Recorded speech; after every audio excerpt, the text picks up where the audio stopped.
한마디로 말해서 오늘은 행동경제학에서 이야기하는 인지적 유창성이라는 개념에 대해서 살펴보겠습니다. 이완배 기자의 경제의 속살. 오늘은 윌리엄 포크너의 단편집에서 메마른 9월 소개해드리겠습니다. 정선태 교수의 오늘을 읽는 책. 네, 오늘은 삼김시대의 문을 닫은 김종필에 대해 말씀드리겠습니다. 김성애 보좌관의 답정너. 네, 오늘은 MBC를 둘러싼 두 가지 감사 결과에 대해서 설명드리겠습니다. 정상근 기자의 오늘 미디어. 김용민 브리핑. 잠시 후 시작합니다.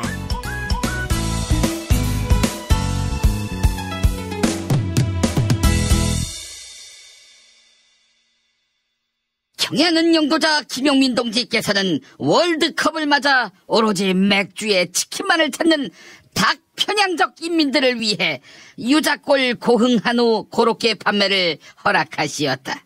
치킨 한 마리 값도 안 되는 가격에 없어서 못 먹는 한우를 듬뿍 다져 넣은 후 생빵 가루로 두툼하게 감싼 유자골 고흥 한우 고로케라면 그동안 암묵적으로 맺어진 맥주와 치킨의 견고한 카르텔을 한 방에 까부술 수 있을 것이라며 위대하신 김용민 동지께서는 치솟는 짐샘을 감추지 못하시었다. 100% 고흥한우로 가득 채워 풍부한 육즙과 고급 습식 생빵 가루를 입혀 더욱 바삭한 유자골 고흥한우 고로케를 압도적 최저가에 구매할 수 있는 방법은 김용민닷컴.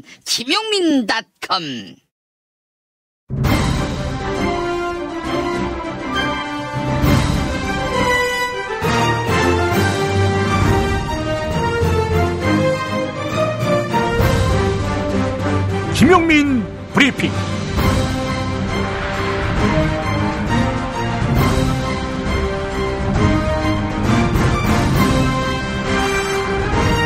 (2018년 6월 25일) 월요일입니다.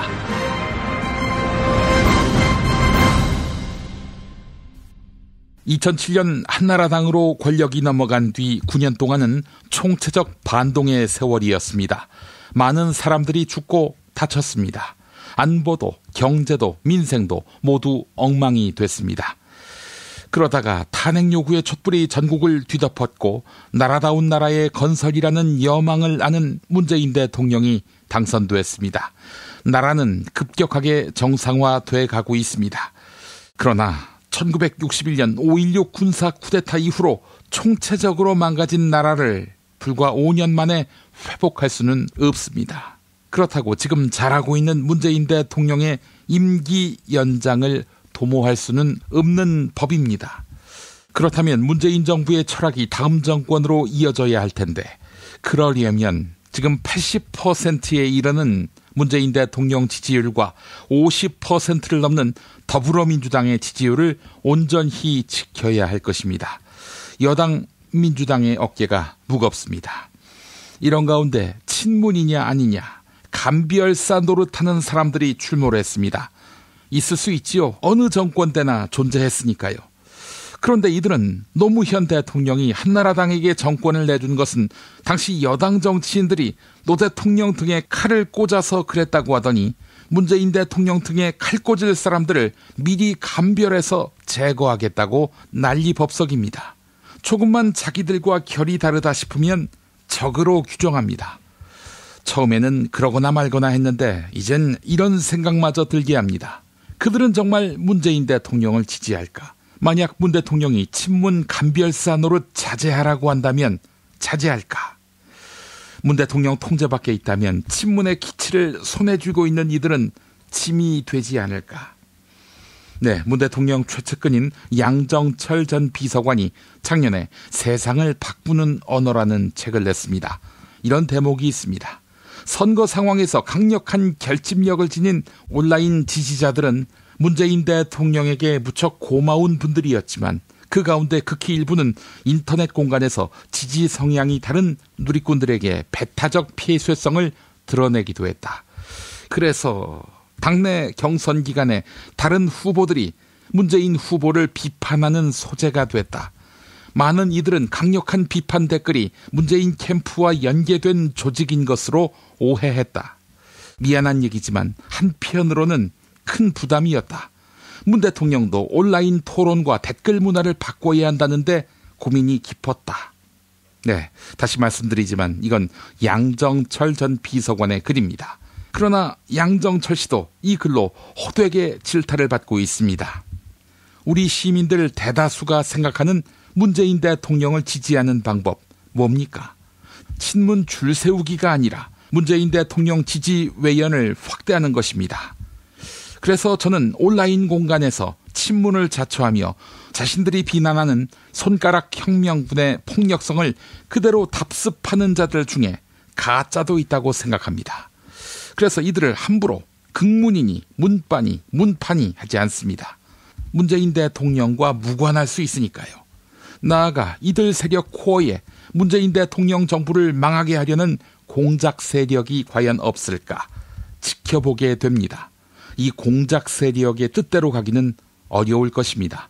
한두 번 속인 게 아니고 또 한두 번 속은 게 아니니까요. 무엇라 떠들건 한때의 소란일 뿐입니다. 역사의 시계는 뒤로 돌아가지 않을 것입니다.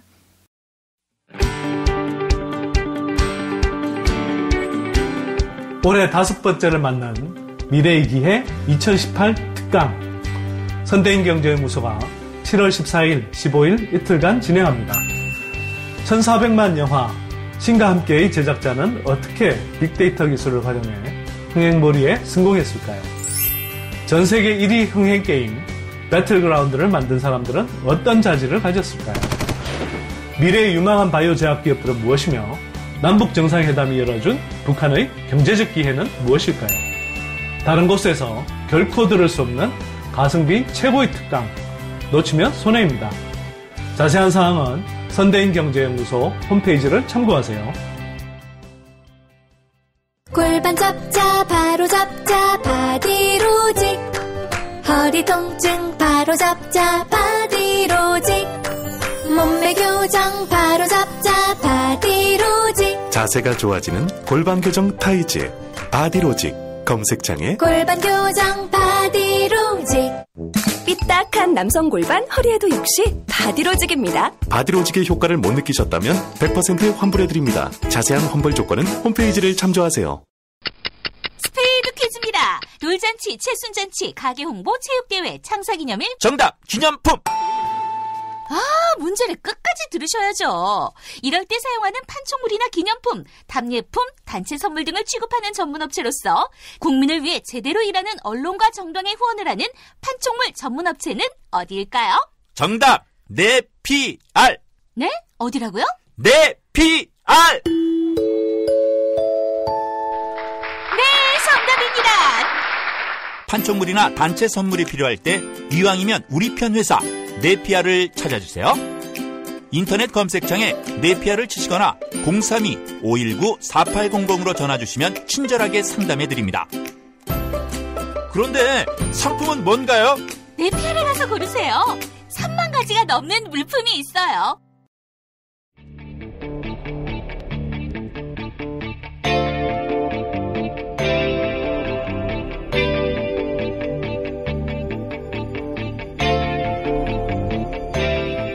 김용민의 뉴스 광장.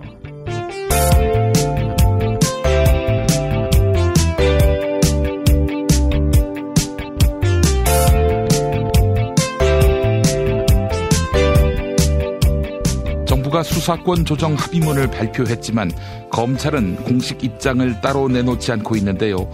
검찰 내부에서는 경찰 권력을 통제할 실효적인 방안이 없다, 이런 지적이 나오고 있습니다. 하지만 경찰 일선에서도 검찰의 권한은 그대로고 경찰에는 막중한 책임만 안겼다, 이런 불만을 토로하고 있습니다.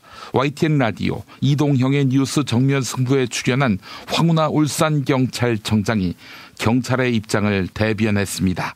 진행자 이동형 작가와의 일문일답 들어보시죠. 그런데 대체적으로 평가는 검찰 내부에서 불만이 많고 경찰 내부에서는 만족한다, 이런 이야기가 많던데요?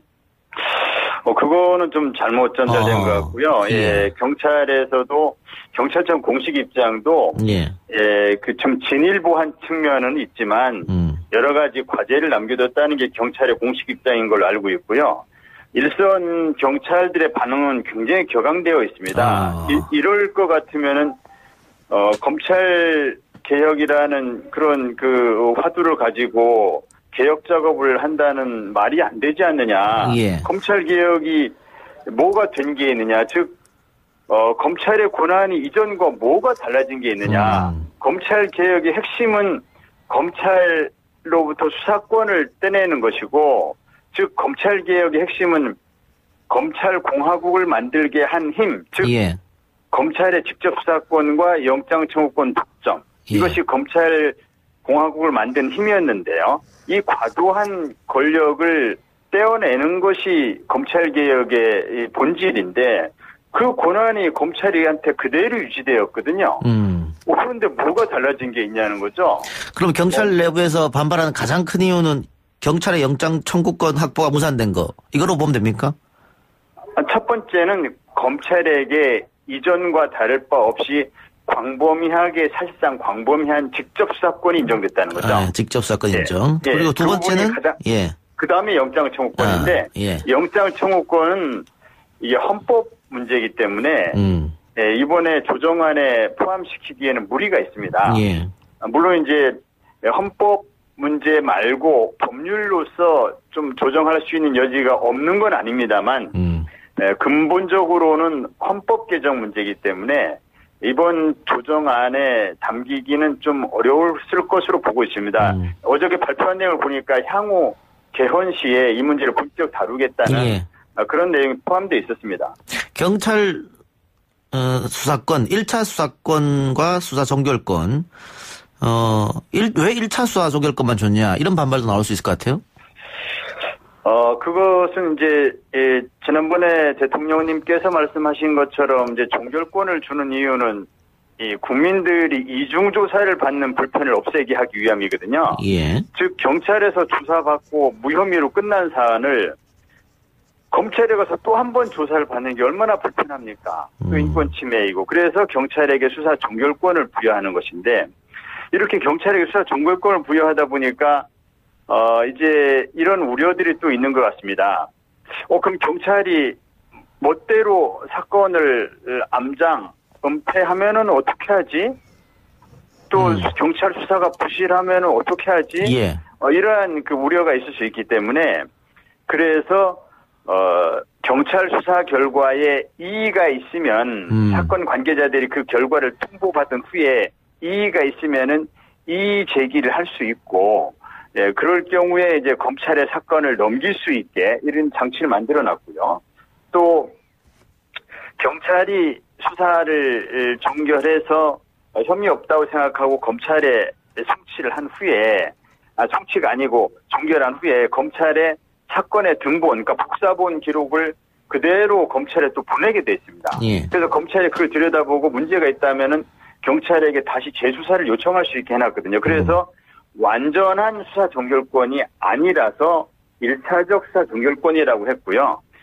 이 부분은 뭐 좀 과도한 부분은 있지만 경찰의 수사 종결권을 우려해서 검찰에게 너무 과도한 통제 권한을 준 것이 아니냐 하는 그런 우려도 있습니다만은 저는 뭐 받아들일 만하다고 봅니다. 알겠습니다.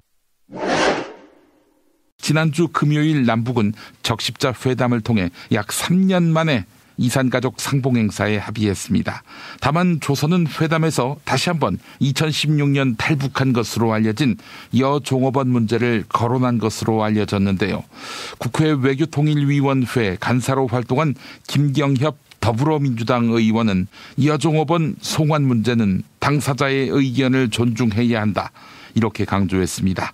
TBS 라디오 색다른 시선 김종배입니다에 출연한 김경협 의원 발언 들어보시죠.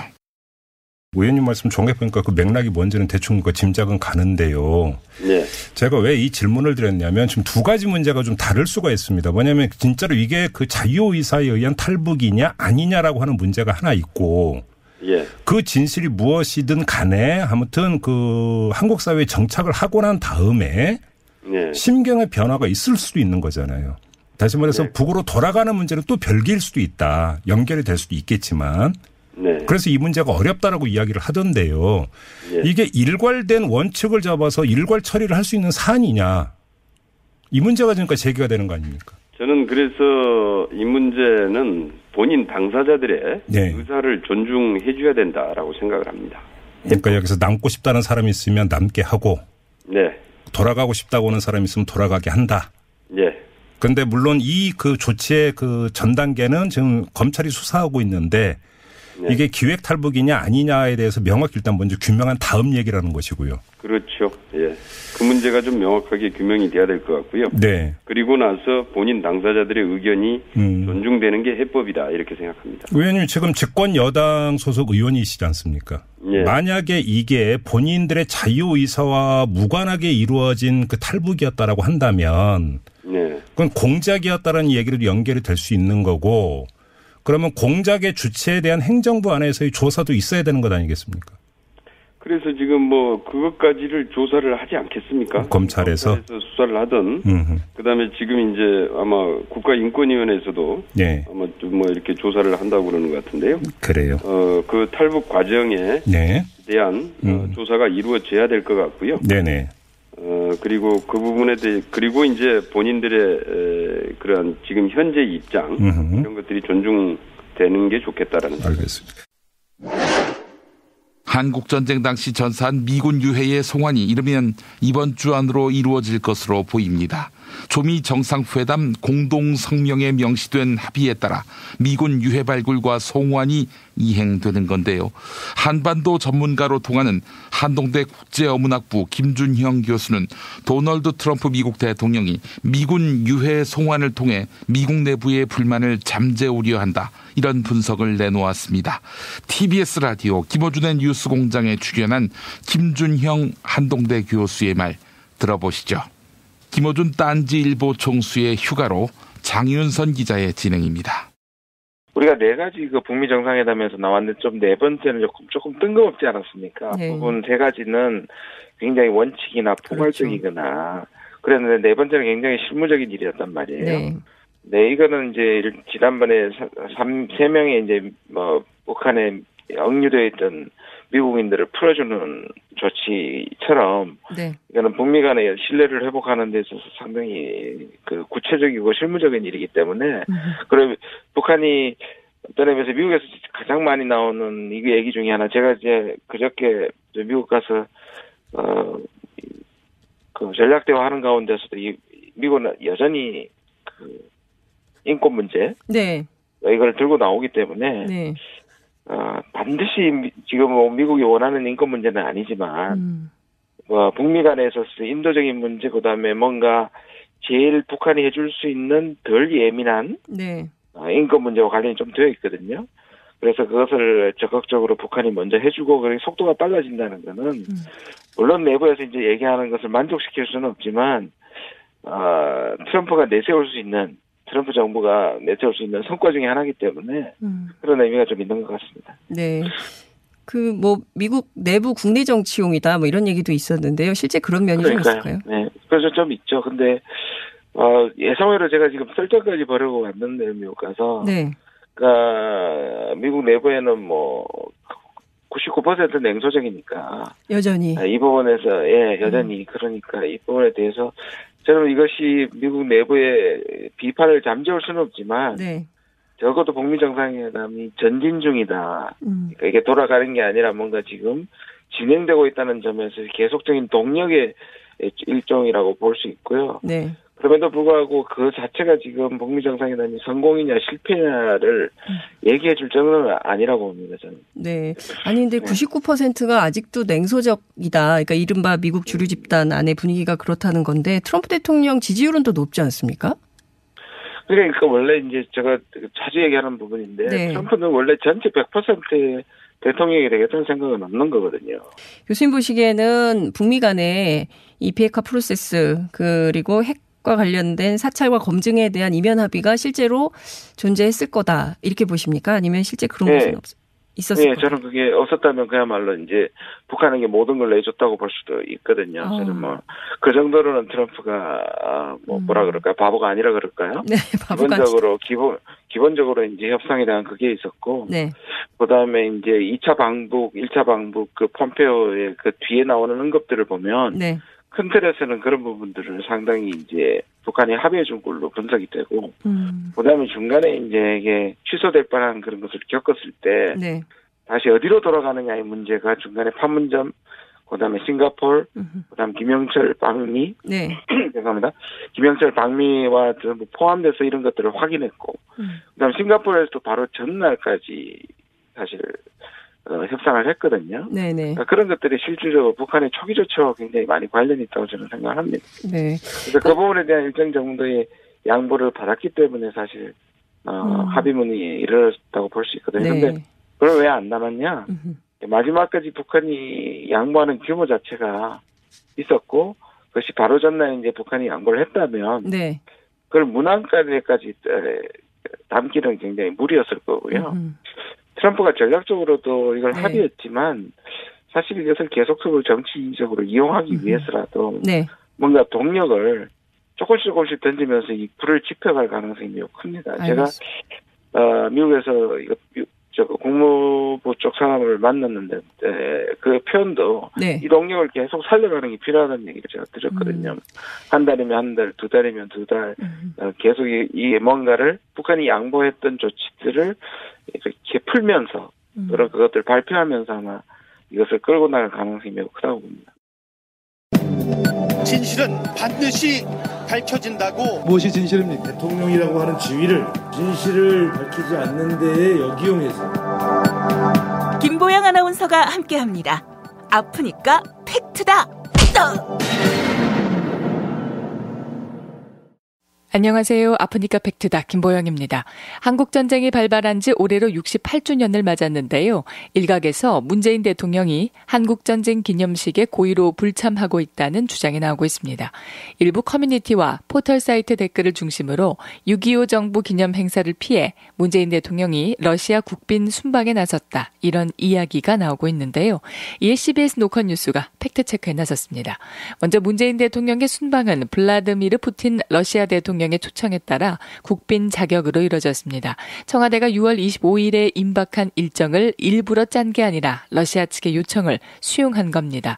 또한 문재인 대통령은 순방 일정을 마치고 어제 귀국했습니다. 노컷뉴스는 문재인 대통령이 고의로 6.25 기념식을 피해 러시아를 방문했다고 보기 어렵다 이렇게 짚었는데요. 문재인 대통령이 지난해 6.25 기념식에 참석하지 않은 것은 사실입니다. 그러나 6.25 기념식에 불참한 대통령은 문재인 대통령만이 아닙니다. 최근 10년 동안 6.25 기념식에 참석해 기념사를 연설하는 사람은 거의 국무총리들이었습니다. 대신 기념식보다 며칠 앞서서 열리는 참전유공자 위로연 행사에는 주로 대통령이 참여하는 것으로 나타났습니다. 박근혜 전 대통령은 임기 가운데 4번이나 있었던 6.25 기념식에 모두 불참했는데요.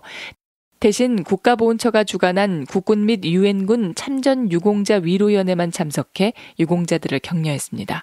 문재인 대통령 역시 지난해 국군 및 유엔군 참전유공자 위로연에 참석했습니다. 국군과 유엔군 참전용사들에게 위로와 감사의 뜻을 전한 문재인 대통령의 발언 들어보시죠. 존경하는 6.25 참전용사 여러분, 예외 기빈 여러분, 오늘의 자랑스러운 대한민국은 이 자리에 함께하고 계신 국군과 유엔군 참전용사들의 빛나는 둔 위에 서 있습니다. 그 용기와 결단이 대한민국을 지켰고 눈부신 경제성장과 성숙한 민주주의로 결실을 맺었습니다. 평화를 위한 우리와 국제사회의 노력에도 불구하고 북한은 한반도의 안전을 위협하고 도발을 반복하고 있습니다. 노컷뉴스는 현행 법령에 따르면 어떤 법정 기념일이든 대통령의 참석 의무는 없다. 이렇게 설명하고 있네요. 지금까지 아프니까 팩트다였습니다. 탈모인 여러분, 샴푸 살 땐 반드시 천연 99% 이상, pH 5.5, 피부 자극 1% 미만인지 확인하세요. 2, 3일에 머리 하나 더 빠지는 걸 우습게 보지만 2, 3년이면 정수리만 1000개 차이 납니다. 그렇지만 샴푸로 머리가 나진 않으니 이미 빠진 곳은 어쩌냐고요? 뿌리 깊은 샴푸 두피 영양제가 있습니다. 보건복지부상, 에이펙 최우수 기술상, 발모 촉진 조성물 특허 99%의 효과, 식약처 인증으로 부작용 없는 유일한 모낭 영양제. 가격도 세트로 구입하시면 두피 모발, 피부 개선까지 하루 330원. 뿌리 깊은 샴푸 쇼핑몰에서 기적의 사용 후기도 검색해보세요. 1566-7871. 중고차죠? 네. 그런데 이 차 진짜 있는 거 맞죠? 정말 이 가격에 살 수 있는 거죠? 아이, 그럼요. 빨리 오시면 됩니다. 여러분, 이거 다 거짓말하는 걸 아시죠? 더 이상 속지 마세요. 허위 매물에서 우리의 가족과 이웃을 지키는 더불어 중고차. 직영 정비소를 운영하여 더욱더 믿음이 가는 더불어 중고차. 카카오톡 검색창에 더불어 중고차를 검색하시거나 1661-3363, 1661-3363으로 전화주세요.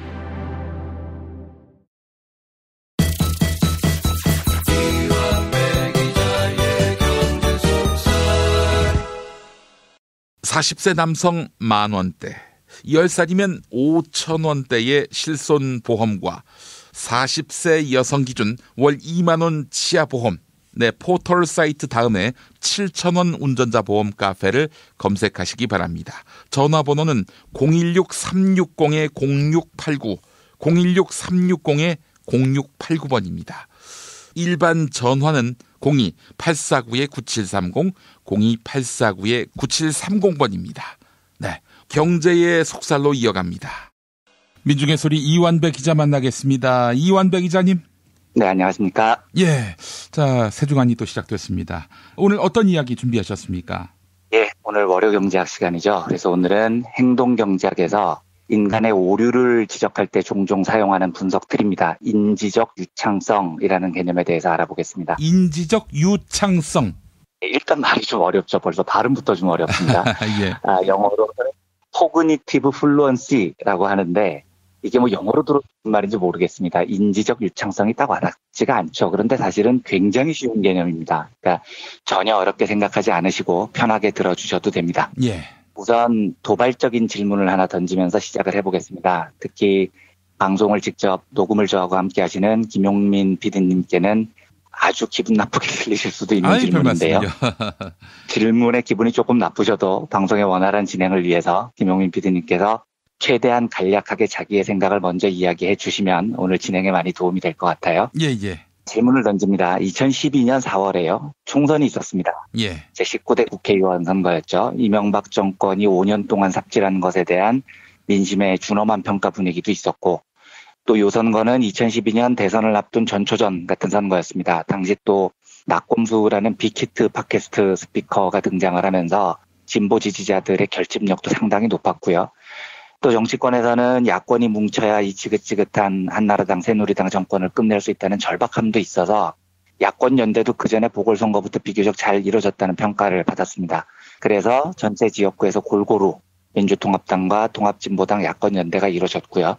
그 당시 그 선거 예측이 정권 말기 선거이니만큼 야권이 조금 유리하다, 굉장히 접전인데도 야권이 다소 유리하다 이런 전망이 많았어요. 예. 그리고 출구조사가 발표됐을 때만 해도 민주통합당이 128석에서 150석 사이, 새누리당은 126석에서 151석 사이, 그러니까 진짜 비슷한 접전으로 나왔는데 실제로 개표를 까보니까 출구조사조차 크게 빗나갔을 정도로 야당이 패배를 합니다. 새누리당이 152석으로 과반수를 차지했고 민주통합당은 127석밖에 차지하지 못했죠.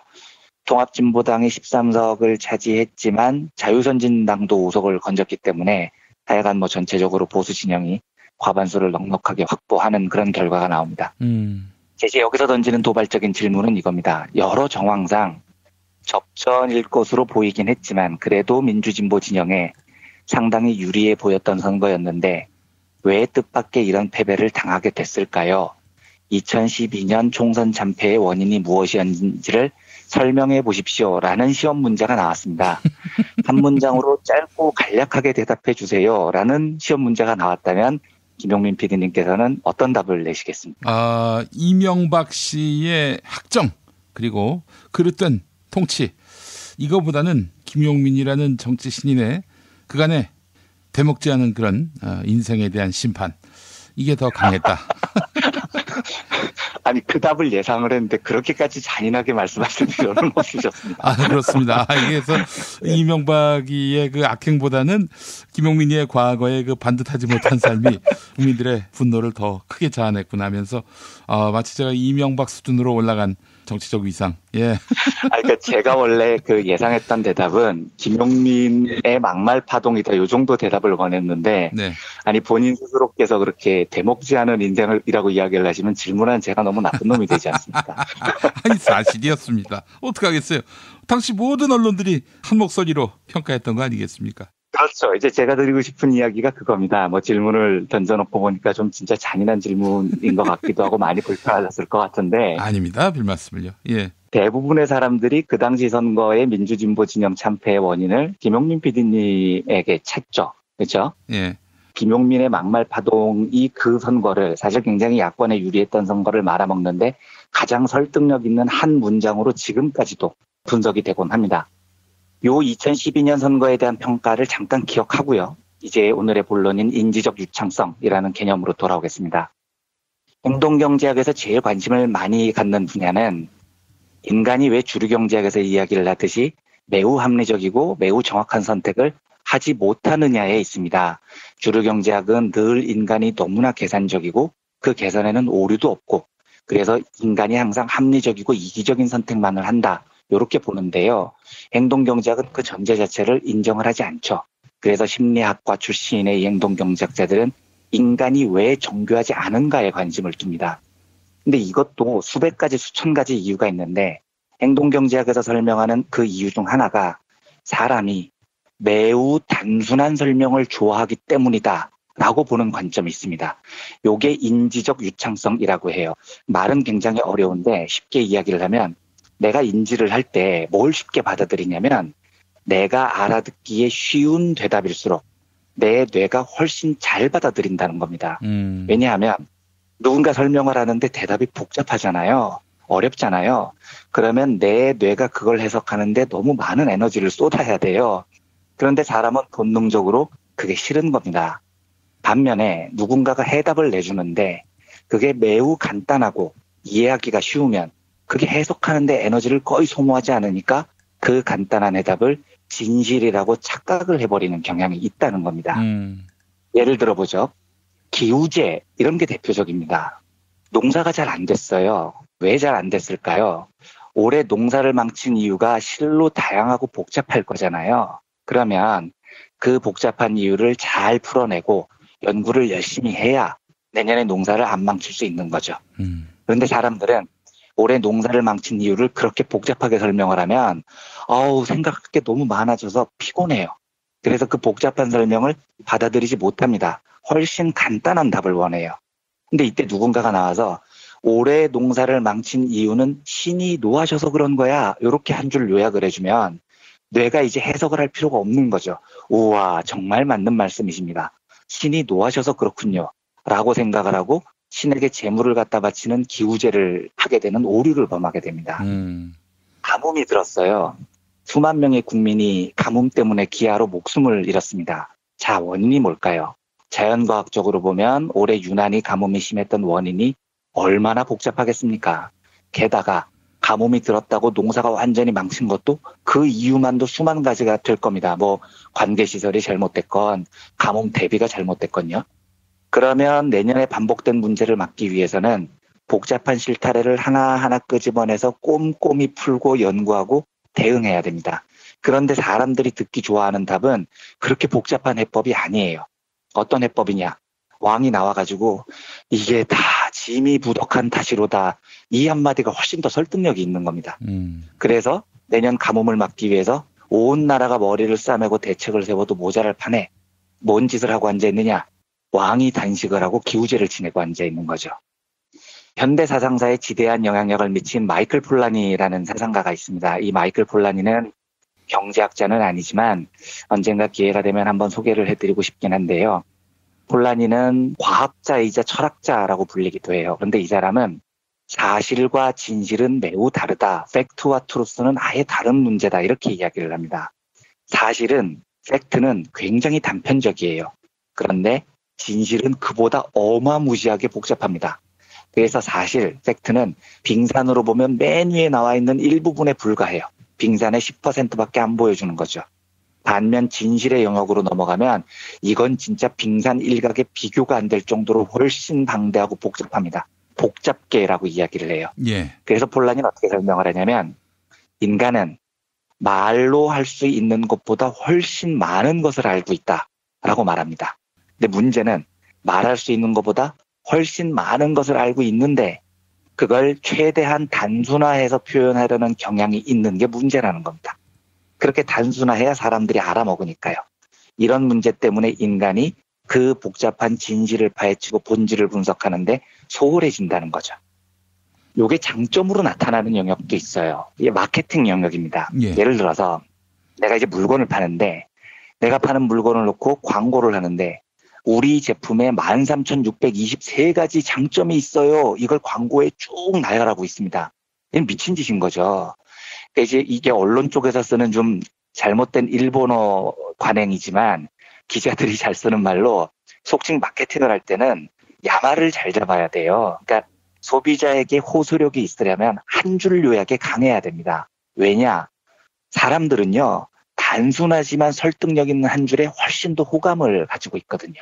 이게 바로 인지적 유창성 때문입니다. 그래서 마케팅할 때는 한 줄 요약을 잘하는 쪽이 실력이 있는 거예요. 그런데 여기서 2차 착각이 일어납니다. 어떤 집단이 실력이 있다라고 말할 때에는 정반대의 두 가지 측면이 있는 거예요. 마케팅 측면과 반성의 측면. 이 두 개는 완전히 다른 겁니다. 그런데 사람들에게는 인지적 유창성이라는 게 있기 때문에 마케팅을 할 때는 최대한 간략하게 이야기를 해야 됩니다. 그런데 반성을 할 때는요. 어떤 과제에 실패를 했을 땐 새로운 전략을 짜기 위해서 분석을 해야 될 때는 마케팅하고 정반대의 태도가 요구됩니다. 반성은 굉장히 복잡한 진실의 실타래를 끈질기고 꼼꼼히 분석을 해야 됩니다. 이게 실력인 거예요. 가뭄으로 농사를 망쳤어요. 그런데 반성을 이게 다 짐의 부덕 탓이로다 이따위로 하고 앉아있으면 그 집단은 실력이 개판인 겁니다. 마케팅은 간단해야 되지만 반성은 치열해야 된다는 거죠. 엊그저께 월드컵 조별리그 2차 예선에서 한국이 멕시코한테 패했습니다. 근데 이걸 설명하는데 제일 좋은 설명이 뭐냐면 수비수 장현수 때문이다. 이게 제일 설득력이 있어요. 그 장현수라는 선수가 전반 초반에 페널티킥을 허용한 선수거든요. 대중의 인지적인 유창성 때문에 이렇게 한 줄로 요약을 해서 장현수 선수를 막 씹잖아요. 그러면 사람들이 그게 진실로 받아들입니다. 그래서 농담이지만 그날 시합 이후에 청와대에 실제로 이런 국민청원들이 들어옵니다. 장현수를 은퇴시켜주세요. 장현수를 국대 박탈시키고 영구 제명시켜주세요. 뭐 이런 해법이 나오는 거고 사람들이 열광하죠. 그런데 안타깝게도요. 그건 진실하고 완전히 거리가 먼 이야기입니다. 반성을 할 때는 그렇게 하면 안 됩니다. 한국 국가대표가 이번 월드컵에서 2연패를 한 원인은 매우 복잡할 겁니다. 이유가 한 수천 개 될 거예요. 복잡백계에 가까운 일입니다. 그런데 이걸 특정 선수 한 명의 잘못이다?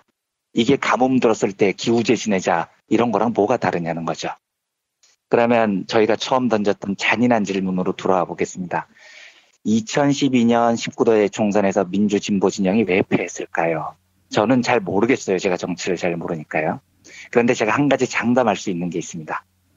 뭘 장담할 수 있느냐? 적어도 2012년 19대 총선의 패배 원인이 김용민의 막말 파문이다라고 한 줄로 요약하는 건 분석도 아니고 아무것도 아닌 겁니다. 그렇게 말하는 건 내가 실력이 없다라는 걸 그냥 만천하에 드러내는 바보 같은 행동이죠.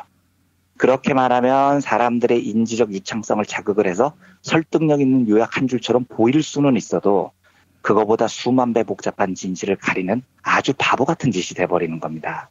그래서 제가 어떤 정치 집단의 능력을 볼 때에는 마케팅을 할 때에는 뛰어난 한 줄 요약 능력이 있느냐를 보고요. 반대로 패배했을 때 반성을 할 때에는 한 줄 요약에 유혹을 뿌리치고 얼마나 치열하고 복잡하게 반성을 하느냐 이걸 저는 주로 봅니다. 선거에서 졌을 때 패배의 원인이 수만 개의 누적적인 복합성의 결과라는 사실을 인정을 하고요. 그걸 진심으로 하나하나씩 발라내서 치열하게 반성을 하고 성찰할 수 있는 정치적 집단이 실력이 있는 거예요. 근데 이제 제일 실력 없는 정치인으로 제가 보이는 사람이 안철수 씨거든요. 2012년 대선 단일화 과정에서 밀린 이유가 일부 문재인 지지자들이 나를 MB 아바타라고 불러서 나는 망했다. 아씨, 내 그 마타도 때문에 졌다. 반성을 이따위로 심플하게 하잖아요. 그러면 다음 선거 때 후보로 나와서 멍청한 짓을 반복하는 거예요. TV 토론에서 내가 MB 아바타입니까? 뭐 이런 멍청한 짓을 해서 표 다 깎아먹는 겁니다. 그래서 김용민 PD님께서 전망하신 대로 만약에 안철수 씨가 지난 대선에서 진 원인을 토론 실력 때문이다. 요 따위로 분석하고 그거 연습하고 자빠져 있으면 이 사람한테는 영원히 기회가 없는 겁니다. 반성하는데 실력이 드러나는 거죠. 제가 오늘 인지적 유창성 이야기를 드리는 이유는 자유한국당이나 바른미래당 등등 이번 선거에서 참패한 보수 세력 실력이 지금부터 정말 적나라하게 드러날 거예요. 그러니까 얘네들이 전반적으로 60년, 70년 한국 정치사에서 보면 패배보다도 승리의 경험이 훨씬 많습니다. 그래서 선거를 할 때 마케팅의 능력은 없지 않은 것 같아요. 그러니까 대중들의 인지적 유창성을 이용하는 마케팅 실력은 있습니다. 그래서 한 줄 요약은 되는 애들이에요. 반공, 북풍, 옳건 그르거든요. 이번에도 경제를 통째로 넘기시겠으니까 뭐 이런 식으로 사람들의 생각이 단순하다는 걸 알고 최대한 자기 주장을 심플하게 요약하려고 하는 노력은 있습니다. 그런데 이 보수 집단의 실력은 지금부터 아주 드물게 당한 패배를 했을 때 반성을 어떻게 하느냐는 요 파트에서 드러날 겁니다. 반성은요, 마케팅 할 때처럼 한 줄 요약으로 하면 망하는 겁니다. 인지적 유창성이라는 오류에 빠지는 거죠. 얼마 전 우연히 TV를 보니까 전원책 변호사가 유시민 작가하고 토론을 하는데 이번에 보수가 패한 건 이유가 두 가지밖에 없어요. 문재인 대통령하고 남북평화 모두 이것 빼면은 이유가 두 개밖에 없는 거지 이러시던데 예, 그게 실력이 없다는 거예요. 진짜 이번 선거의 참패 원인이 딱 그거 두 개일까요? 그렇게 요약을 하면 쉽겠죠. 설명하는 데는요. 하지만 수십 년 동안 누적된 보수들의 적폐가 복잡계의 사슬을 거쳐서 촛불 집회로 폭발을 해버린 거예요. 그런데 고작 반성하는 실력이 문재인만 없었으면, 정상회담만 없었으면, 이따위로 반성을 하고 있으면 영원히 그 수준에서 못 벗어나게 될 겁니다. 이건 뭐 사실 우리 진보 진영도 마찬가지죠. 잘 안 됐을 때 반성을 잘해야 됩니다. 이 모든 건 땡땡땡 때문이야 라는 한 줄 요약이요. 듣기는 좋아도 진실은 아닌 겁니다. 진실은 빙산의 아래에는 훨씬 더 복잡한 거죠. 그래서 치열하게 반성해야 개선의 실마리를 찾을 수 있습니다. 선거가 끝나고 보수 진영의 반성 행태를 보면서 아휴, 아직도 많이 멀었구나 뭐 이런 생각이 들어서 오늘은 행동경제학에서 말하는 대표적인 지식 오류 중에 하나 인지적 유창성이라는 개념에 대해서 살펴봤습니다. 예, 알겠습니다. 인지적 유창성. 네. 예, 오늘 새로운 개념을 알게 됐습니다. 자, 이현배 기자님, 내일 또 뵙도록 하겠습니다. 네, 감사합니다. 부모님의 생신 또는 기념일에 아주 특별한 선물을 준비하고 계십니까? 부모님의 소중한 일생을 되돌아볼 수 있는 기억의 책을 선물해보세요. 부모님의 어린 시절부터 젊은 시절 그리고 노년에 이르기까지 그 누구보다 치열하게 살아온 삶의 여정을 한눈에 모아볼 수 있도록 최고 100장까지 들어가는 사진첩과 더불어 기자들이 직접 인터뷰를 통해 작성하는 생애사까지 더해져 오직 부모님만을 주인공으로 하는 세상에 다시 없을 고품격 기억의 책을 10년 노하우로 특별 제작해드립니다. 200페이지 분량 12권에 2부까지 함께 드리는 구성으로 440만 원에 모십니다. 한평생 가족을 위해 자녀를 위해 헌신해 오신 부모님. 아주 오래 기억에 남을 뜻깊은 선물 지금 신청해 보시죠. 평범한 사람들의 아주 특별한 기록. 기억의 책 만민보. 문의전화 1877-1419 1877-1419 민중의 소리.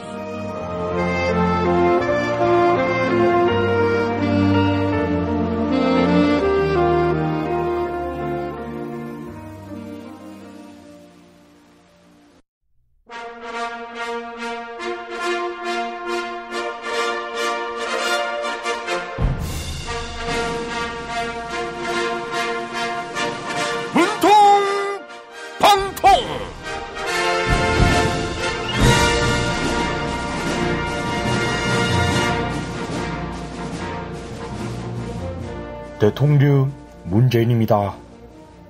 멕시코와의 월드컵 조별리그 2차전에서 손흥민 선수는 마지막 순간까지 포기하지 않은 모습을 보여줬습니다.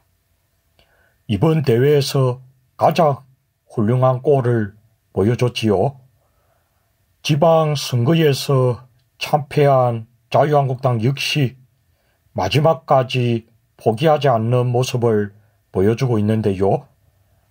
천막 당사로 한나라당을 위기에서 구한 분 503번 박근혜 씨가 편지를 보내왔네요.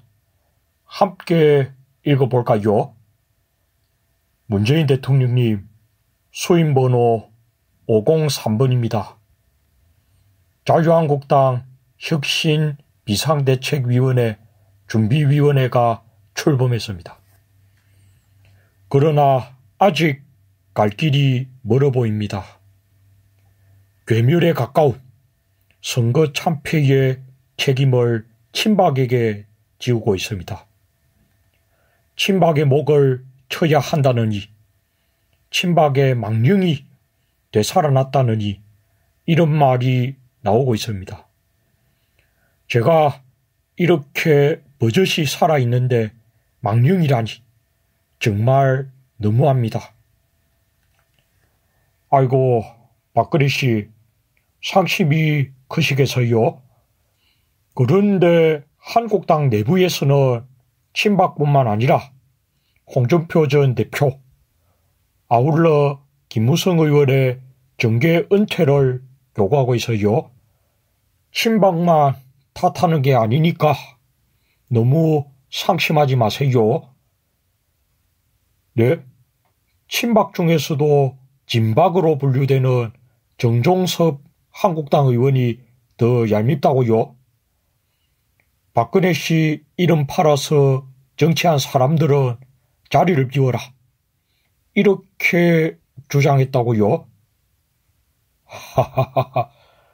정종섭 의원은 박근혜 씨가 얼마나 뒤끝이 있는지 잘 모르는 것 같습니다.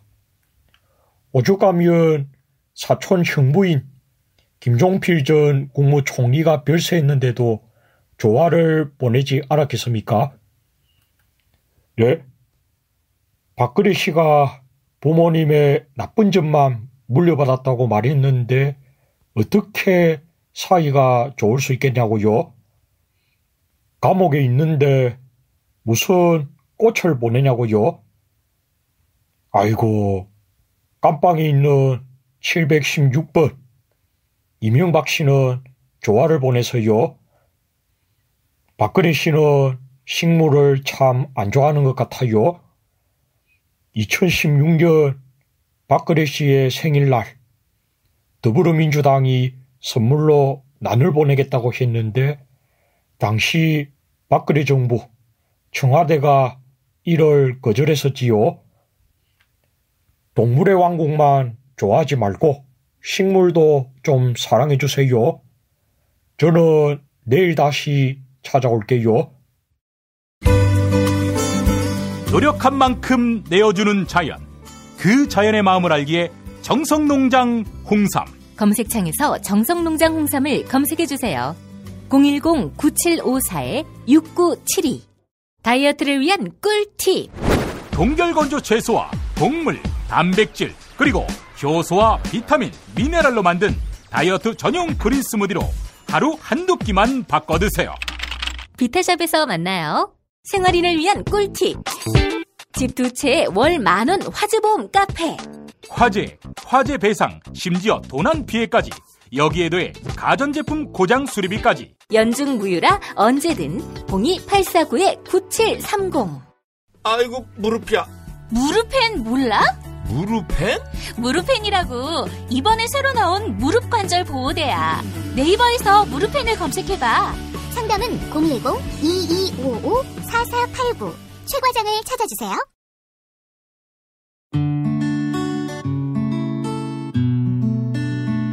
당신과 내가 좋은 나라에서 그 정의로운 나라 그곳에 산다면 난 그냥 좋아서 웃기만 할 거예요. 박자관 김용민 브리핑. 대한민국 뉴스 브리핑의 선두주자 김용민 브리핑. 계속해서 김보영 아나운서가 오늘의 날씨를 전해드립니다. 날씨를 전해드리겠습니다. 오늘까지 폭염이 맹위를 떨칠 전망입니다. 예상 낮 기온 서울 33도, 광주 34도, 대구 35도로 어제와 비슷한 수준을 보이면서 무척 덥겠습니다.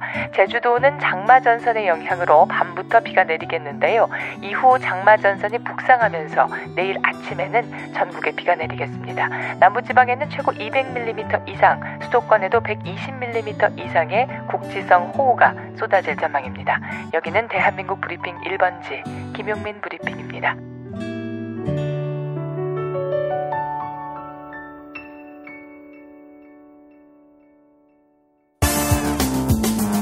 오늘을 읽는 책, 문학평론가인 국민대학교 국문학과 정선태 교수와 함께합니다.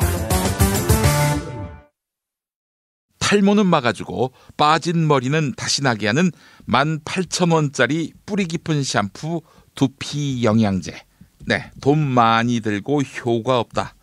포기하신 분들 계시죠? 딱 한 달만 뿌리세요. 효과 없다면 환불합니다. 1566-7871 1566-7871. 네, 오늘을 읽는 책으로 넘어갑니다.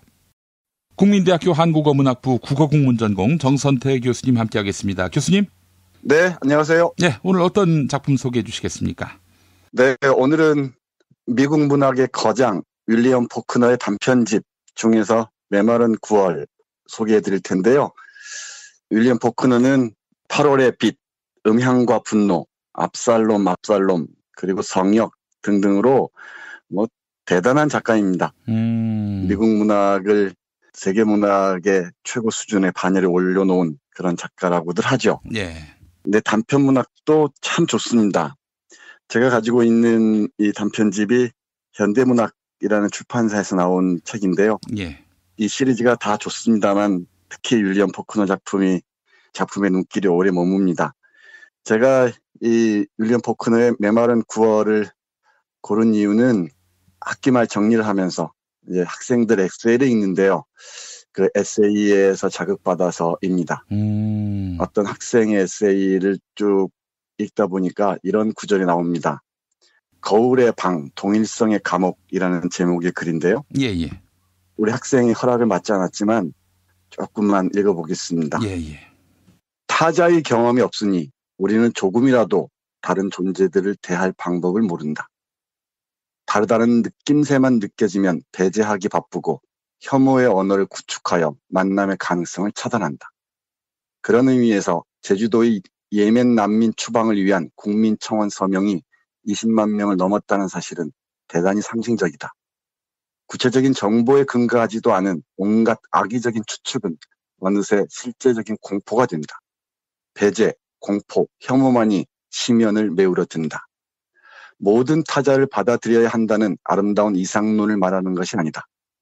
타자는 수용의 대상이 아니라 치열하게 전투하여 패배해야 하는 존재다. 하지만 배제와 혐오의 논리는 타자와의 만남마저 차단한다. 만나지 않고서는 넓어질 수 없다. 그리고 만남을 끊임없이 외면할 때 우리는 폭력의 시대에 길을 터주게 된다. 이 동일성의 감옥 속에 맴도는 지독한 평화를 깨는 방법은 위험을 감수하고 나만을 비추는 거울방에 타자를 드리는 일뿐이다.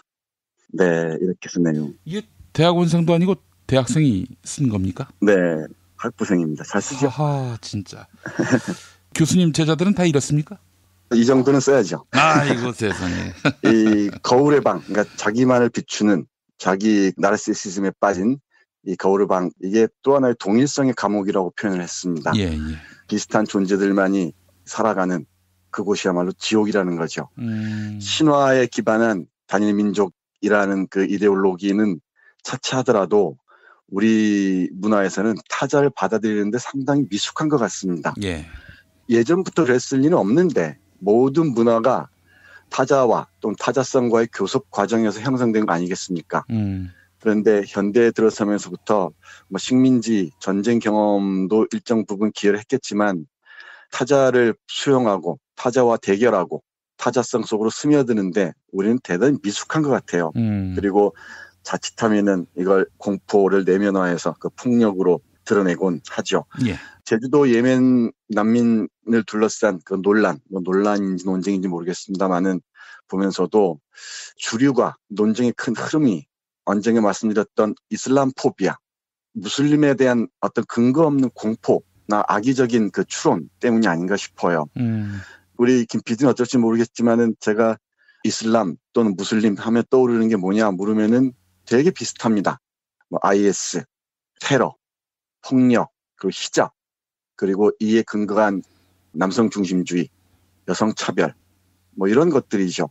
근데 이런 무슬림에 대한 악의적인 이미지들이 어떤 경로를 통해서 우리에게 전해졌고 또 우리가 소비하고 있는지를 한번 추적해 볼 필요가 있습니다. 제가 생각하기에는 이스라엘의 그 유대인들이 발신하고 미국의 주류 언론들, 이른바 유대인들이 장악하고 있는 주류 언론들이 이걸 다시 확대 재생산해서 우리에게 들어온 게 아닌가. 우리는 그런 이미지에 대해서 어떤 비판적인 접근을 하지 못한 채 그걸 액면 그대로 받아들임으로써 이 무슬림에 대한 깊은 편견들을 수용하지 않았나 그런 생각을 합니다. 예. 난민을 받아들이고 수용하는 과정에서는 많은 절차들이 필요할 테고 또 행정적인 여러 가지 과정도 있을 테지만 그건 별도로 한다 하더라도 무슬림에 대한 근거 없는 편견으로부터는 우리가 좀 해방돼야 하지 않을까 싶어요. 편견은 그 편견 대상에 대해서도 폭력적이지만은 그 편견을 갖는 사람 자신에게도 사실은 자기 폭력에 시달리게 된다고 저는 생각을 해요. 예. 편견을 넘어서서 정말 제대로 만날 수 있는 그런 방법은 무엇인지 깊이 헤아리는 계기가 되었으면 좋겠습니다. 예. 이 에세이를 읽다가 제가 오래전에 읽었던 윌리엄 포크너의 단편집에서 메마른 9월을 떠올렸습니다. 메마른 9월은 이 흑백 차별에 대한 근거 없는 편견들이 악의적인 그 소문들이 어떻게 아무런 죄 없는 한 인간을 사적인 폭력으로 내모는가를 잘 보여줍니다. 윌리엄 포크너는 정말 소설을 잘 씁니다. 제가 보기에도 너무너무 잘 쓰는데 일단 메마른 9월이라는 제목 아래 첫 문장을 읽어보면 이렇습니다. 첫 문장에서 정말 그 메마른 미국의 풍경이 떠오르고요. 이 메마른 풍경은 사람들의 내면 풍경을 반사하는 하나의 그 매개로 이해할 수가 있을 겁니다. 첫 문장 이렇습니다. 핏빛의 9월 석양을 뚫고 62일 동안 비 한 방울 오지 않아 바짝 마른 풀밭을 가로질러 소문인지 이야기인지가 들불처럼 번져갔다. 미니 쿠퍼 양과 어느 흑인에 관한 공격과 모욕과 공포가 등장하는 사건이 담긴 이야기였다. 천장의 선풍기가 불결한 공기를 정화시켜 주기는커녕 퀴퀴한 포마드 냄새와 로션 냄새, 썩은 입내와 땀내를 끊임없이 맴돌게 하는 토요일 저녁, 이발소 안에서 그 사건의 진상을 정확히 아는 사람은 아무도 없었다. 네, 이렇게 시작합니다. 예. 여기서 얘기하는 게 소문인지 이야기인지 뭔지 모르는 것이 들불처럼 번져나갔다고 했죠. 그리고 그 사건의 진상을 정확히 아는 사람은 아무도 없습니다. 근데 여기에서 얘기한 소문인즉 이렇습니다. 윌 메이슨이라는 흑인이 미니 쿠퍼라는 30대 후반의 백인 여성을 강간했다는 것입니다. 예. 여기는 어떤 근거도 없습니다. 어떤 진상이 밝혀진 것도 없습니다. 단순한 소문일 뿐이죠. 그야말로. 근데 이 소문에 홀린 사람들이 특히 이 맥클랜던이라는 카우보이를 연상케 하는 양키를 떠올리는 그런 사람이 확신하고 그럴 수밖에 없다라고 얘기하고 윌 메이슨이라는 깜둥이 놈이 우리의 그 신성한 백인 여성의 신체를 범했다라고 해서 이 린치를 가하는 과정입니다. 그리고 결말을 보면 맥클랜던이 결국 자기 집에 와서도 아내에게도 폭력을 가합니다. 그러니까 폭력이 일상화되어 있는 이런 맥클랜던이라는 인물이 흑인 남성을 어떻게 폭력으로 짓밟는가를 잘 보여줍니다. 그 근거란 정말 아무도 확인할 수 없는 소문밖에 없다는 거죠. 근데 여기에서 주목할 만한 게 그렇지 않을 수도 있다. 내가 아는 윌 메이슨의 흑인은 대단히 착하다. 순수하다라고 말하는 사람이 있습니다. 바로 이발사입니다. 제가 이 소설에 강조하고자 하는 것은 바로 이 이발사처럼 진실에 끝까지 육박하려고 하는 사람입니다. 어떤 편견을 넘어서 진실에 다가가고자 하는 사람들이 어디나 있기 마련이지만 이 소설에서는 이발사가 그렇습니다. 여기 이 이발사와 소문을 믿는 이 백인과의 대화 잠깐 들어보겠습니다. 그럼 아저씨는 누가 그 짓을 했는지 안다는 말이네요. 그래서 깜둥이 놈을 빼돌렸나요? 깜둥이를 사랑하는 아저씨? 그러니까 이 이발사가 얘기합니다. 나는 사실 누군가가 내가 말하는 그 짓이라는 걸 했다는 것 자체가 믿기지 않아. 무슨 사건이 있었다고 생각하지 않는다고. 아무리 결혼하지 않았다 해도 나이를 그만큼 먹은 여자가 남자가 어떤 족속인지를 모른다는 게 아이고 마음대로도 생각해. 이러니까 또 어떤 손님이 받습니다. 당신은 꼭 백인이 아닌 것처럼 얘기하는군요. 손님은 그렇게 말하며 덮개가 덮인 몸을 움직였다. 덩치 큰 청년은 자리에서 벌떡 일어나며 말했다. 안 믿는다고요? 백인 여자가 거짓말이라도 하고 있다는 겁니까? 이발사는 면도칼을 든 채로 반쯤 몸을 일으킨 손님을 내려다보았다. 네, 이렇게 얘기합니다. 이 대화에서 백인들이 흑인을 바라보는 관점이 정확하게 드러나죠. 젊은 청년은 백인은 거짓말하지 않는다. 거짓말하는 건 다 깜둥이들이다. 모든 선함은 백인의 특권이고 모든 악은 깜둥이들의 몫이다. 라는 그 신념이 뼛속까지 스며들어 있는 것 같습니다. 이런 이야기들이 계속 변주가 돼요. 그러니까 깜둥이가 백인 여자를 폭행당했다는데 그걸 어떻게 용서할 수 있겠느냐. 당신이 백인이라고 백인을 대표하는 줄 아느냐. 당신은 그냥 당신이 태어난 북부랑이 좋다라고 얘기하면서 윌 메이스라는 이 흑인을 옹호하는 이발사를 철저하게 왕따시켜버립니다. 매도해버리는 거죠. 그러니까 진실이나 진리에 눈을 감아버리는 것입니다. 이게 바로 흑백차별이라는 그 지독한 편견들을 일상화했고요. 그리고 아무리 선한 백인이라 하더라도 진실을 옹호한다는 게 쉽지는 않았던 거죠. 여기에서 에클랜던이라는 군인 출신인 이 사람은 한 걸음 더 나아가서 윌 메이슨이라는 흑인을 응징해야 한다고 얘기합니다.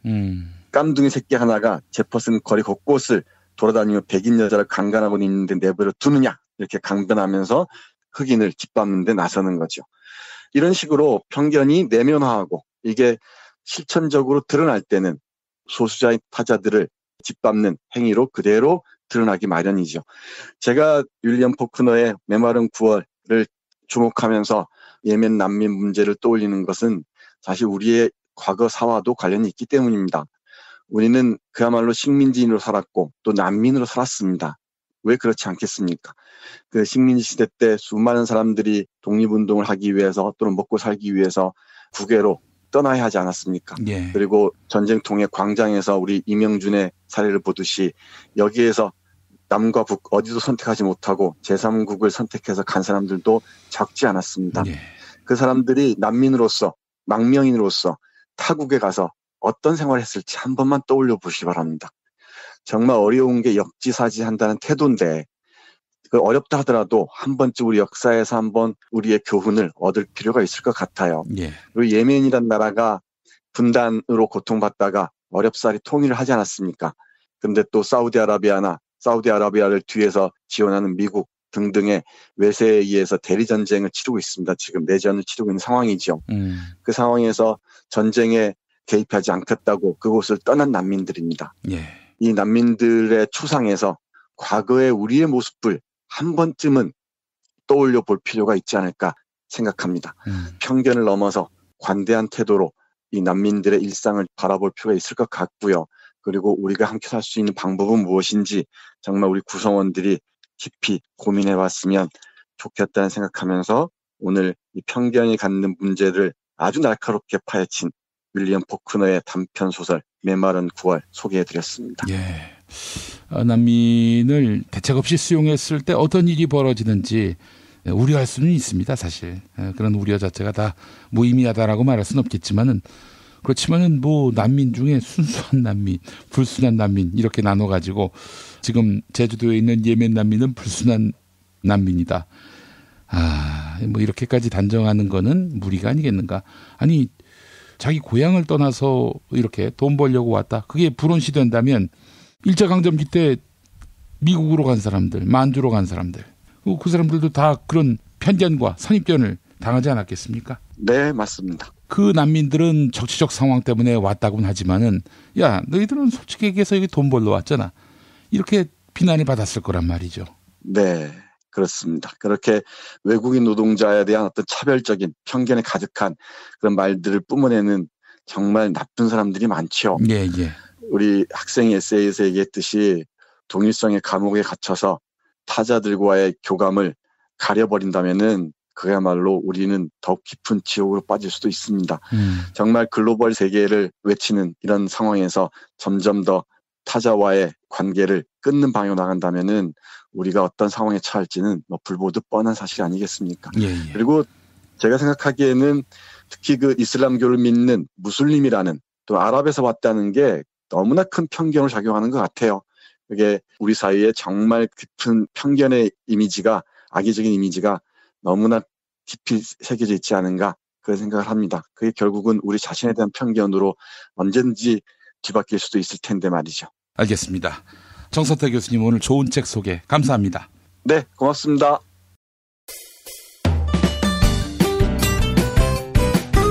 뉴스포렌메리로 계속됩니다. 김용민 트위터 계정에서는 매일 설문조사가 진행되고 있습니다. 정부가 고 김종필 전 국무총리에게 훈장을 추서하기로 했습니다. 정치권과 보수 진영은 국가에서 예우를 갖춰야 한다는 입장인데요. 훈장 추서에 반발하는 목소리도 만만치 않습니다. 쿠데타에 일조했으며 독재 정권에 부역한 자라는 시각이 있는 건데요. 그래서 정부의 훈장 추서 방침에 대한 설문조사 진행했습니다. 오늘 새벽 3시까지 모두 2,431분이 의견을 남겨주셨습니다. 65% 3명 가운데 2명은 고 김종필 전 국무총리에 대한 훈장 추서에 반대한다. 이렇게 응답해 주셨습니다. 31%의 시민들 역시 정부의 선택에 맡기지만 훈장 추서에 반대한다. 이런 입장이네요. 정부 선택에 맡기지만 찬성한다는 의견은 2%, 훈장 추서에 찬성한다는 시민들 역시 2%에 머물렀습니다. 트위터를 통해 시민들과 함께하고 있습니다. 안종태님, 유신 본당에게 훈장이라니 당치도 않습니다.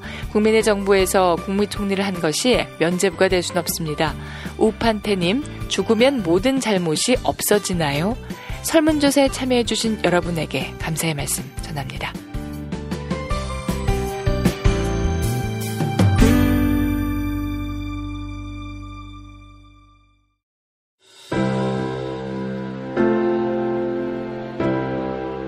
이전에 상상할 수도 없었던 새로운 국면이 조선 대지의 지축을 움직이고 있습니다.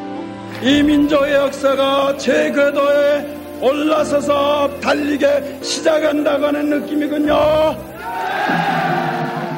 문익환이 가르쳤고 도울이 배웠던 학교, 한신대학교 신학대학원. 꿈을 현실로 살아간 선구자를 양성하는 한신신학은 촛불혁명과 한반도 종전선언 이후의 세상을 준비하고 있습니다. 한신신학을 통해 세계의 신학을 깊이 연구하고 더 나아가 시대의 예언자의 길을 걷고자 하는 모든 분들을 환영합니다. 이 새 시대는 문익환 씨의 힘으로 열리는 것이 아니라 바로 여기 모인 여러분들의 힘으로 열리는 거예요. 한신대학교 신학대학원 홈페이지나 02-2125-0108로 문의하실 수 있습니다.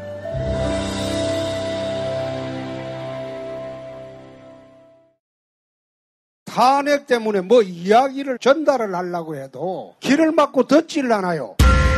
패족 수준으로 쪼그라든 한국 보수. 회생의 길은 과연 있을까?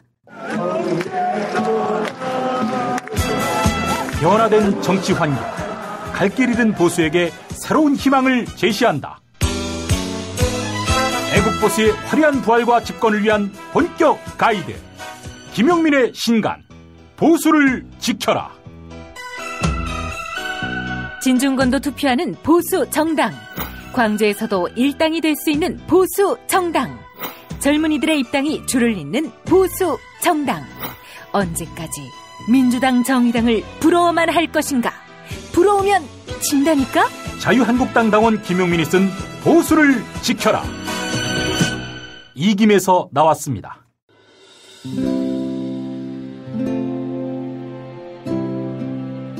문익환 목사님은 우리 남북 관계에 있어서도 큰 정기를 마련해 주셨습니다. 늦봄 문익환 목사 탄생 100주년. 민주화와 통일운동을 위해 11년 4개월간 옥고를 마다하지 않은 행동하는 양심.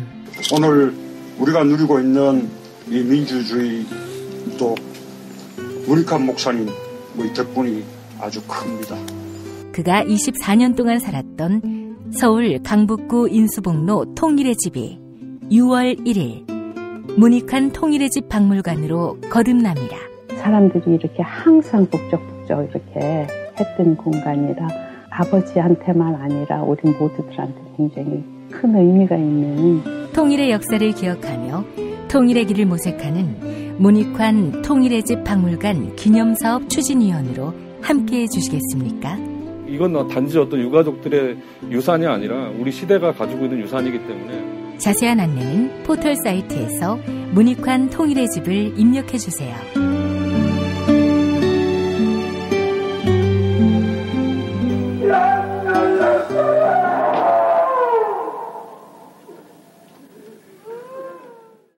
도올 김용옥 선생의 마가복음 강해로 여러분을 초대합니다. 이 마가복음이라는 게 대단히 중요합니다. 왜냐하면 복음서의 원형이기 때문에. 원형. 매주 일요일 아침 11시 서울 서대문구 충정로 20 서울 지하철 충정로역 9번 출구 앞에 있는 벙커원에서 도울과 만나세요. 율법을 믿으시겠다고? 신약이 율법의 완성이라고? 얼어빠질 그따위 기독교 내 입 앞에서 제발 입도 뻥끗 터지지 말아요. 그런 소리는. 벙커원 교회 일요일 예배를 겸하는 이 자리. 도울이 진리와 생명이었던 예수를 원형 그대로 복원합니다. 그 십자가를 과감하게 걸머지고 돌아가신 예수를 말하지 아니하고 믿으면 너는 금방 축복받을 일만 남았다. 이게 한국 목사들 99%의 거짓말 설교예요. 도울의 마가복음 설교는 따로 녹화 녹음되지 않으며 현장에서만 만나실 수 있습니다. 뉴스 기능력 평가 정답 맞히신 분들 소개합니다. 지난주 문제는 보기 가운데 러시아 작가가 아닌 사람 고르는 거였죠. 정답은 시발로메스키입니다. 정답자 팬몰님, 늘 재미있고 중심을 잡아주는 뉴스 잘 듣고 있습니다. 상식적인 세빈님, 이완배 기자의 코너 경제의 속살 잘 듣고 있습니다. 늘 감사합니다. 혜연 해림맘님, 제이든 123님, 정동지님, 이제 출산 진심으로 축하드립니다. 살아있는 돌림, 클로징 사연 당첨자는 가위바위보 님입니다. 게시판에 이메일 적어주세요. 올인원 향수비누 헤이브로 올인원 파워바를 보내드립니다. 오늘자 한겨레 사설 부동산 투기 옹호하는 다주택 종부세 폭탄론 그 일부를 소개하겠습니다. 대통령 직속 정책기획위원회 산하 재정개혁 특위가 발표한 보유세 개편안에 대해 보수 언론들이 종부세 폭탄, 징벌적 종부세 등 비판을 쏟아내고 있다. 이들은 정부가 다주택자에게 집을 팔든지 세금 폭탄을 맞든지 폐기하라며 압박을 가하고 있다고 주장한다. 과장된 주장이다. 재정개혁 특위가 내놓은 4가지 개편안 중 가장 강력한 안을 적용해도 시가 30억 상당의 주택을 보유한 다주택자의 종부세 부담은 462만 원에서 636만 원으로 늘어난다. 증가율이 38%라고 하지만 증가액으로 따지면 174만 원이다. 시가 대비 세금 부담률이 0.21% 수준이다. 경제협력개발기구 OECD 평균인 0.33%에 훨씬 못 미친다. 이를 두고 종부세 폭탄 운운하는 것은 조세 저항을 부추겨 보유세 개편에 제동을 걸려는 의도가 아닌지 의심된다. 보수 언론들은 집값을 안정시키려면 보유세 강화가 아니라 주택 공급을 늘려야 한다고 주장한다. 그러나 투기 수요를 걷어내지 않고 공급만 확대하는 것은 투기 세력에게 좋은 먹잇감만 던져주는 꼴이 된다. 국토교통부 통계를 보면 주택을 보유하고 있는 비율인 자가 보유율이 2006년 61%에서 2017년 61.1%로 변동이 거의 없다. 반면 2주택 이상 다주택자는 2013년 이후 연평균 5%씩 늘어나 2016년 전체 주택 보유자의 14.9%에 이른다. 서울 강남구는 21.3%로 20%가 넘는다. 다주택자들은 전체 주택의 31.5%를 가지고 있다. 주택 공급이 늘어나도 집값이 오르고 주거 불안이 해소되지 않는 이유다. 네, 보수 언론에게 또 속으시겠습니까? 2018년 6월 25일 월요일 1부 여기까지입니다. 2부에서 다시 뵙겠습니다.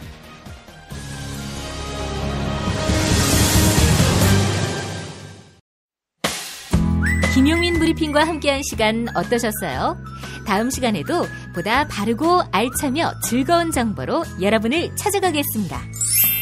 팟캐스트 포털 팟빵에서 다운로드하기, 구독하기, 별점 주기, 댓글 달기로 응원해주세요. 잊지 마세요. 다운로드하기, 구독하기, 별점 주기, 댓글 달기.